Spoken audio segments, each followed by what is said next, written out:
हाय, good morning.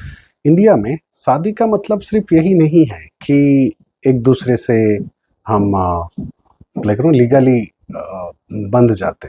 नहीं, India में शादी का मतलब होता है कि एक कल्चरल सिग्निफिकेंस इसको हम कहते हैं।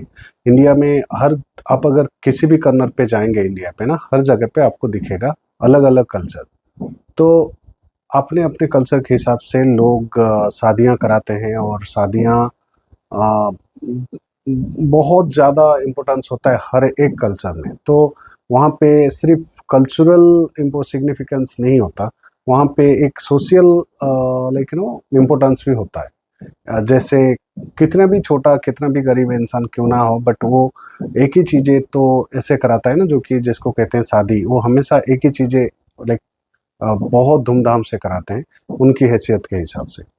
सिर्फ वहीं पे हम नहीं रुकते हैं, हम ये भी देखते हैं इंडिया में शादी हमारी जो रिलीजियस होता है ना, वहाँ पे भी शादी का बहुत बड़ा बहुत सारे स्टेट्स हैं इंडिया में जहाँ पे दूसरे कल्चर में शादी करना अलाउ नहीं है, दूसरे जात में इनफैक्ट शादी करना अलाउ नहीं है, एक ही कम्युनिटी में ही शादी किया जा सकता है।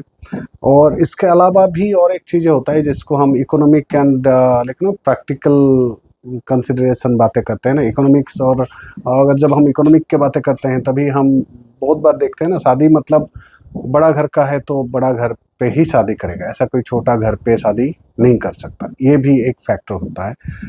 और उसके आगे जाके भी और एक फैक्टर बनता है जिसको हम कहते हैं ना इमोशनल और पर्सनल वैल्यूज, जिसको हम कहते हैं। जैसे कुछ लोगों को, जैसे हम जानते हैं, मैं पर्सनली जानता हूँ, उनका ऐसा होता है कि emotionally they are attached and they having their family relations and also other things doesn't matter to them, they फिर उनका वो शादी वगैरह कराते हैं। फिर उसके बाद ऐसे होता है कि कंटेम्प्ररी जो ट्रेंड भी होता है, जैसे हम कहते हैं ना लव मैरिज होना, वहाँ पे फिर कोई जाति धर्म वगैरह ऐसा देखा नहीं जाता है, वहाँ पे वो मैरिज हो जाता है। फिर इंटरकास्ट मैरिज भी आता है। फिर वहाँ पे एक लाइक लीगल फ्रेमवर्क, जो सोशल लीगल फ्रेमवर्क भी होता है कि सोशली लोग लाइक वो शादी को एक्सेप्ट कर रहे हैं या नहीं कर रहे हैं, या लीगली वो शादी वैलिड है या नहीं है। इस बारे में lots of things are there, like Supreme Court ने भी बहुत बातें कहा है, हमारे पास ऐसे बहुत सारी चीज़ें हुआ है।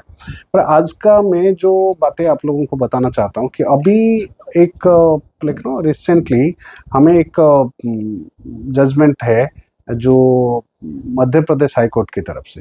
जैसे कहते हैं ना कि एक सपोज किसी ने किसी से शादी करने के बाद या शादी करने से पहले, पति समझ के चलिए कि वो क्रिमिनल बैकग्राउंड से आता है, या शादी करने के बाद भी एक क्राइम में इन्वॉल्व होता है और बाद में वो दोषी पाया जाता है।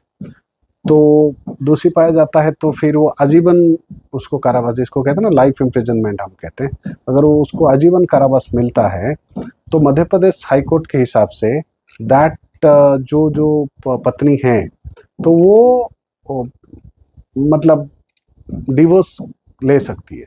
मीन्स उनको अगर उससे डिवोर्स लेना है then she can apply for the divorce, तो उनको वो डिवोर्स भी मिलता है। तो मध्य प्रदेश हाई कोर्ट ने अभी एक महत्वपूर्ण फैसला में, मध्य प्रदेश हाई कोर्ट ने एक महिला को तलाक की मंजूरी दी है, जिसका पति हत्या के मामले में आजीवन कारावास की सजा भुगत रहा है।